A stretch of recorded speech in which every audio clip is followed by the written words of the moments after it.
Okay, guys, today we're talking about scatter plots. This is your new journal entry.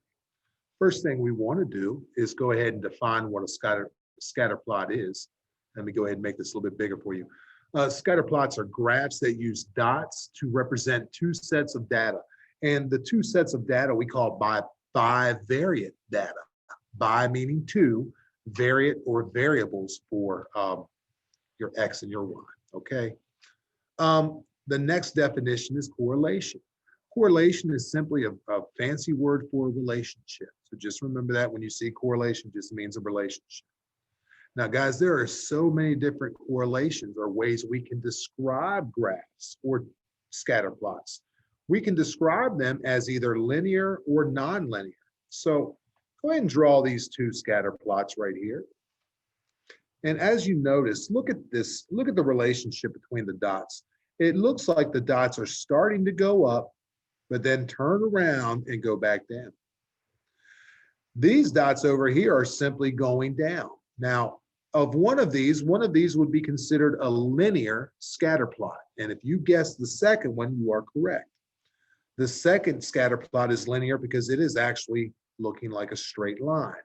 Whereas the nonlinear scatter plot starts out like a straight line, but then turns down. So it's definitely not a straight line. That's what makes it nonlinear, okay?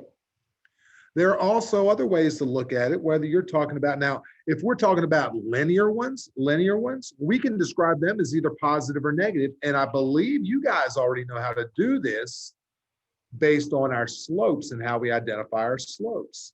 If this line is going down, and this line is going up, we should know that the one that's going down is negative, goes down from left to right, and the one that's positive is going up from left to right. So that's another way we can make a correlation for these, all right? The last way, and there are actually three words. You can call something strong, you could call it weak, or you could say there's no correlation between the dot plot or the scatter plot. Sometimes we will say dot plots too. So if you look at these first two,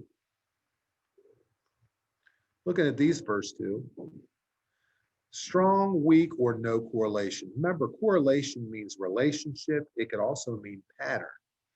Of one of these two, one of these is no correlation. And if you guess this one, you are correct. This one is definitely no correlation because the dots are all over the place, okay? There's no pattern. There's nothing there that you could describe. You couldn't describe, well, it's going up, well, it's positive. No, you couldn't say that. There's definitely no pattern here at all. Nothing is making a tight group.